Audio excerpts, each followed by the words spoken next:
भगवान बुद्ध आणि त्यांचा धम्म ह्या ग्रंथाचे लेखक विश्वभूषण भारतरत्न परमपूज्य बोधिसत्व डॉक्टर बाबासाहेब आंबेडकर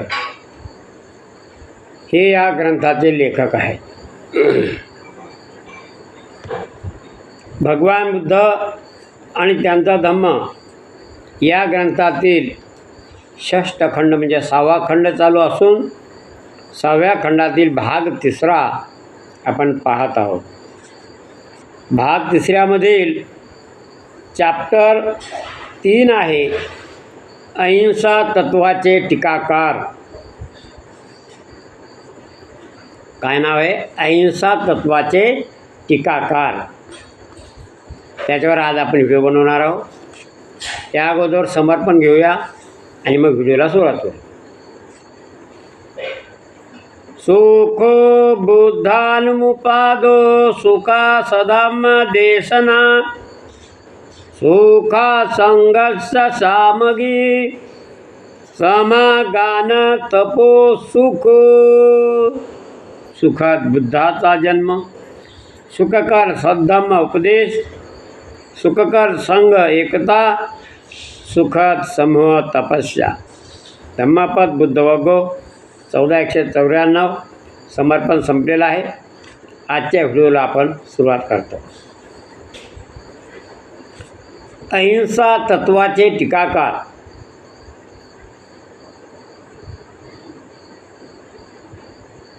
अहिंसा म्हणजे हिंसा न करणे. अहिंसा तत्वाला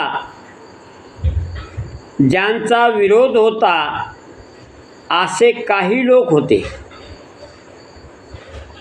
त्यांचे म्हणणे होते की त्यामुळे पापाचा अप्रतिकार व शरणागती पत्करावी लागते. तथागतांनी शिकवलेल्या अहिंसा तत्वाचा हा पूर्ण विपर्यास होता. संदिग्धता व गैरसमज राहू नयेत म्हणून तथागतांनी आपली भूमिका अनेक वेळा स्पष्ट केली आहे. ह्यापैकी पहिला उल्लेखनीय प्रसंग म्हणजे संघात सैनिकाला प्रवेश देण्याबाबत नियम केला होता. नियम केला तो एकदा मगध देशाच्या सीमाभूमीत आंदोलन सुरू झाले. तेव्हा मगध नरेश, मगध देशाचा राजा मगध नरेश सेनीय बिंबिसाराने आपल्या सेनापतीस आज्ञा केली की जा आणि आपल्या सेना अधिकाऱ्यांना सीमा प्रदेशातील बंडखोरांना हुडकून काढण्यास, त्यांना शिक्षा करण्यास आणि तेथे शांतता प्रस्थापित करण्यास आदेश द्या. सेनापतीने तसे केले. सेनापतीचा आदेश ऐकून सेना अधिकाऱ्यांची द्विधा मनस्थिती झाली. जे युद्धावर जातात आणि लढण्यात ज्यांना आनंद प्राप्त होतो ते पाप करतात आणि पुष्कळ अवगुण प्राप्त करतात अशी तथागताची शिकवण होती हे त्यांना माहीत होते. याउलट बंडखोरांना पकडा आणि त्यांचा निपात करा अशी राजाज्ञा होती. अशा परिस्थितीत काय करावे असा स्वतःशीच ते विचार करू लागले. सैनिक सेनाधिकाऱ्याने विचार केला की जर आपण तथागताच्या भिक्खू संघात प्रवेश केला तर ह्या समस्येतून आपली सुटका होईल. त्यासाठी ते सेना अधिकारी भिक्खूकडे गेले आणि त्यांनी प्रवर्जेची याचना केली. भिक्खूंनी त्यांना प्रवर्जा व उपसंपदा दिली. सेना अधिकारी सैन्यातून लुप्त झाले, कारण ते बंदीच झाले, अंगावर चिवर झालं. जेव्हा सेनाधिकारी कुठे दिसेनात तेव्हा सेनापतीने सैनिकांना विचारले, सेनाधिकारी कुठे दिसत नाहीत, हे कसे काय? सगळे जेवढे सेनाधिकारी ते सर्व भिक्षू झाले. मग सेनापती महाशय सेनाधिकाऱ्यांनी भिक्खूंची धम्मवृत्ती अंगीकारली. तो जो होता तो भिक्षू झाला. मग सैनिकांनी उत्तर दिले. हे ऐकून सेनापती संतप्त झाला. राज सैनिकांना भिक्खू प्रवर्जा कशी देऊ शकतात, असा तो सेनापतीने तसा म्हणाला. तो सेनापतीने घडलेला हकीकत राजाच्या कानावर घातली. राजाने न्याय अधिकाऱ्यांना विचारले, महाशय, राजसेवेतील लोकांना प्रवर्जा देणारा कोणत्या शिक्षेला पात्र ठरतो ते सांगा. महाराज, उपाध्यायाचा शिरछेद करावा, कम्मा वाचा म्हणणाऱ्याची जीभ उपटून टाकावी आणि इतर संघ सदस्यांच्या अर्ध्या बरगाड्या तोडून टाकाव्यात. नंतर तथागत जिथे राहत होते तिथे राजा गेला आणि त्यांना अभिवादन करून सर्व हकीकत कथन केली. कसा कसा घडला आमच्या राज्यात ते. मग भगवान, आपणास ज्ञात आहे की कित्येक राजे धम्माच्या विरुद्ध आहेत. हे विरोधक राजे क्षुल्लक निमित्तासाठी सुद्धा भिक्खूंना छळण्यास सदैव सिद्ध असतात. जर त्यांना आढळले की सैन्य सोडून संघाचे सदस्य वनन्यासासाठी भिक्खू सैनिकांना प्रवृत्त करत आहेत, तर भिक्खूचा छळ करण्यात ते कोणत्या टोकाला जातील याची कल्पना करवत नाही, असं राजानं तथागताला कथन केलं. ही आपत्ती टळावी म्हणून तथागतांनी योग्य ते करावे अशी विनंती आहे, असा तो राजा तथागताला येऊन बोलला. तथागतांनी मग काय म्हटले, तथागत त्याच्यावर उत्तर काय दिलं? तथागतांनी उत्तर दिले, सैनिकांनी अहिंसेच्या नावाखातर किंवा अहिंसेच्या अवगुंठनाचा आश्रय घेऊन आपल्या राजनिष्ठा किंवा देशनिष्ठेचा त्याग करावा असा माझा कधीच हेतू नव्हता. त्याप्रमाणे तथागतांनी राजसेवेतील लोकांना संघात प्रवेश न देण्याबाबत एक नियम जाहीर केला व भिक्खूंना तसे सांगितले. भिक्खू हो, राजसेवेतील लोकांना प्रवर्जा देण्यात येऊ नये. जो कोणी अशा लोकांना प्रवर्जा देईल त्याने दुष्कृत्याचा गुन्हा केल्यासारखे होईल, असं तथागतानं तिथं नियम घालून दिला. दुसऱ्या एका वेळी श्रमण महावीरांचा अनुयायी सिंहसेनापती याने अहिंसेच्या विषयाबाबत तथागताशी वादविवाद केला. सिंहाने विचारले, तथागताच्या तत्वाबाबत माझ्या मनात अजून एक शासक आहे, म्हणजे शंका आहे. तथागत सांगतात, तो धम्म मला यथातथ्य समजावा म्हणून माझ्या मनावरचे अभ्रपटल म्हणजे पूर्ण न समजल्यामुळे दूर करण्यास तथागत अनुमती देतील काय?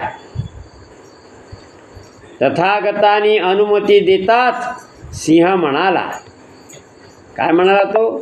तथागत, मी एक सैनिक आहे आणि राज्यात कायद्याचे पालन नीट व्हावे आणि वेळ प्रसंगी युद्धाची कार्यवाही करावी म्हणून मला राजाने नियुक्त केले आहे. हे दुःखिताबद्दल करुणा आणि असीमित दयेची शिकवण देणाऱ्या तथागतांना गुन्हेगाराला शासन करणे मान्य आहे काय?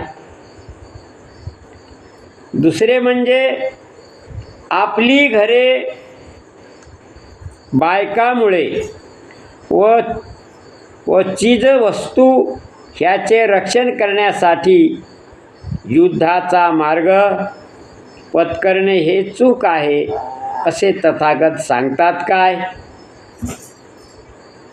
तसेच तथागत संपूर्ण आत्मसमर्पणाची शिकवण देतात काय? की जेणेकरून अत्याचारी लोकांनी काहीही केले तरी मी सहन करावे आणि जे माझ्या मालकीचे आहे ते बळजबरीने कोणी नेत असेल तर नेऊ द्यावे, असं भगवंताचं मत आहे का? तसेच सर्व संघर्ष मग ते न्याय करण्यासाठी असले तरी ते निषिद्ध आहेत असे तथागत मानतात काय? तथागतांनी मग उत्तर दिले. काय म्हणाले तथागत? जो दंडनीय आहे त्याला शासन झालेच पाहिजे, चोराला शासन झालंच पाहिजे, गुन्हेगाराला शिक्षा झालीच पाहिजे आणि जो उपकारह आहे म्हणजे चांगलं कार्य करतो आहे, जो उपकारह आहे त्याला लाभ हा मिळालाच पाहिजे.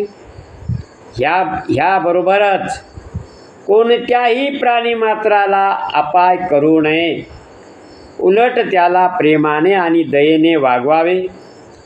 हे आदेश परस्पर विरोधी नाहीत, कारण ज्या कोणाला अपराधाबद्दल शासन करणे इष्ट आहे म्हणजे योग्य आहे तो न्यायाधीशाच्या द्वेषबुद्धीने सजा भोगत नसून आपल्या अपराधाचे फळ म्हणून भोगत असतो. वास्तविक त्या न्यायाधीशात त्यानं काय बिघडवलं असते? काहीच नाही. न्यायाधीशाने दिलेली सजा ही त्याच्या स्वतःच्याच कुकर्माची परिणिती असते म्हणजे परिणाम असतो. जेव्हा न्यायाधीश सजा देतो तेव्हा त्याच्या हृदयात द्वेषबुद्धी असता कामा नये. तरीसुद्धा जेव्हा खुनी माणसाला देहांताची सजा मिळते तेव्हा ती त्याच्या कुकर्माचे फळ आहे असे त्याने मानले पाहिजे. शिक्षेमुळे आपला आत्मा शुद्ध होणार आहे असे जेव्हा त्याला समजेल तेव्हा आपल्या भोगाबद्दल शोक न करता उलट तो प्रसन्नच होईल. ह्या गोष्टी नीट समजून घेतल्या तर असे प्रत्ययास येईल की तथागताने शिकवलेली अहिंसा मूलभूत होती पण ती निरपेक्ष नव्हती. त्यांची शिकवण होती की चांगल्या गोष्टीने परतफेड करून पापावर उपचार करावा, पण चांगल्या गोष्टींना निर्बल करण्यास पापाला सवड द्यावी असे बुद्धांनी कधीच सांगितले नव्हते. अहिंसेचे समर्थक होते ते हिंसेचे निंदक होते, पण पाप चांगल्या गोष्टीचा नाश करीत असताना ते टाळण्यासाठी हिंसा हा अखेरचा उपाय असू शकेल हे त्यांनी अमान्य केले नव्हते. ह्यावरून तथागतांनी एखाद्या भयंकर तत्त्वाची शिकवण दिली नव्हती हे समजून येईल. टीकाकारांना मात्र त्याचा अर्थ आणि व्याप्ती समजू शकली नाही हेच खरे. अशा प्रकारे तथागताने अहिंसेचे टीकाकार काय म्हणत होते ते समजावून सांगितलं. तर उद्याचा भाग आहे शील प्रचार आणि दुःख निर्मितीबाबत टीका.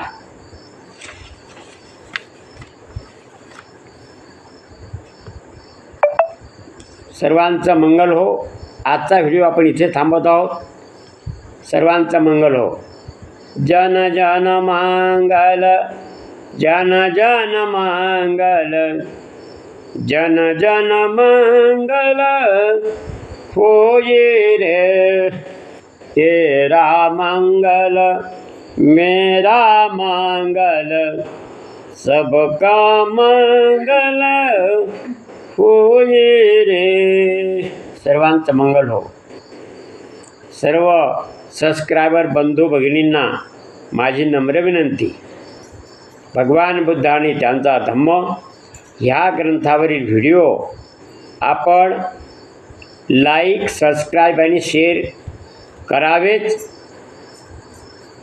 परंतु आपण जे व्हिडिओ पाहता ते इतरांनासुद्धा पाहण्यासाठी शेअर करा आणि त्यांना भगवान बुद्धाचं तत्त्वज्ञान या कार्यामध्ये आपणसुद्धा हातभार लावून बुद्धाचं तत्त्वज्ञान प्रत्येक मानवापर्यंत पोहोचण्याचा आपण प्रयत्न करावा ही नम्र विनंती. गंभीर खंडारी यूट्यूब चॅनल या चॅनलवरील 441 व्हिडिओ सध्या आपले उपलब्ध आहेत. आपण सर्व व्हिडिओ बघा, लाईक करा, सबस्क्राईब करा, शेअर करा, त्याच्यावर कॉमेंट्स द्या, जेणेकरून भगवान बुद्धाचं तत्त्वज्ञान अखिल मानवाला उपयोगी पडावं हा उद्देश. म्हणून आपण सर्वांनी बहुजन हिताय बहुजन सुखाय हा धम्माचा मानव हा भगवान बुद्धाच्या धम्माचा केंद्रबिंदू मानलेला आहे. म्हणून इथे जाती धर्माला पंथाला इथे थारा नाही. म्हणून वारंवार मी सांगत असतो की भगवान बुद्धाचं तत्त्वज्ञान हे व्हिडिओ कोणी एका जाती धर्मासाठी नसून अखिल मानवाच्या हितासाठी आहे. म्हणून आपण त्याला सर्वांनी लाईक करावं, शेअर करावं, सबस्क्राईब करावं. आजचा व्हिडिओ इथे थांबूया. उद्या परत भेटूया दुसऱ्या व्हिडिओमध्ये. तोपर्यंत सर्वांचं मंगल हो. जय भीम, नमो बुद्धाय, जय संविधान, जय भारत.